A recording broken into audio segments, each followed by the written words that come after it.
Before vampires sparkled, before zombies ruled Hollywood, one story began it all. A tale born from a nightmare that changed literature forever. This is the true birth of Gothic horror, the making of Frankenstein. 1816 was called the year without a summer.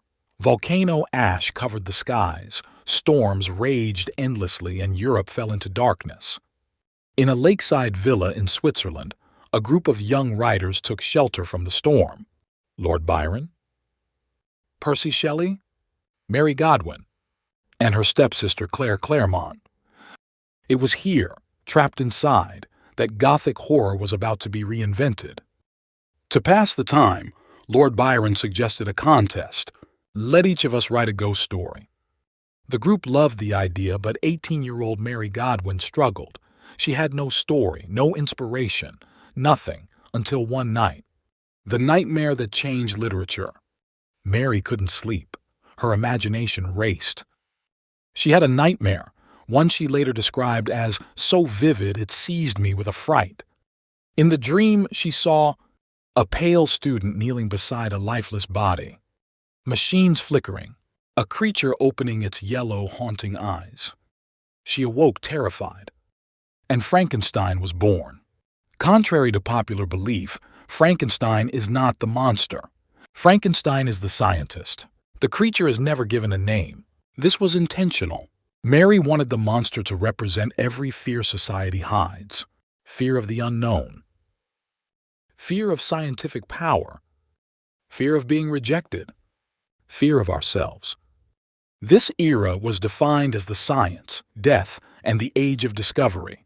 In the early 1800s, real scientists experimented with electricity to make dead animals twitch. People believed life could be revived by lightning. Mary Shelley connected these scientific rumors with deep philosophical questions. What if humans could create life? Would we become gods or monsters?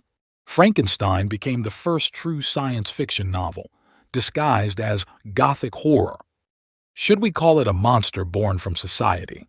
Or should we call the creature reaching out for kindness, then being chased away? The horror of Frankenstein is not in the monster's face, but in humanity's reaction to him. Rejected by his creator, feared by society, hunted for existing, Mary Shelley wrote the creature as a mirror of society's cruelty. We created the monster just like Frankenstein did.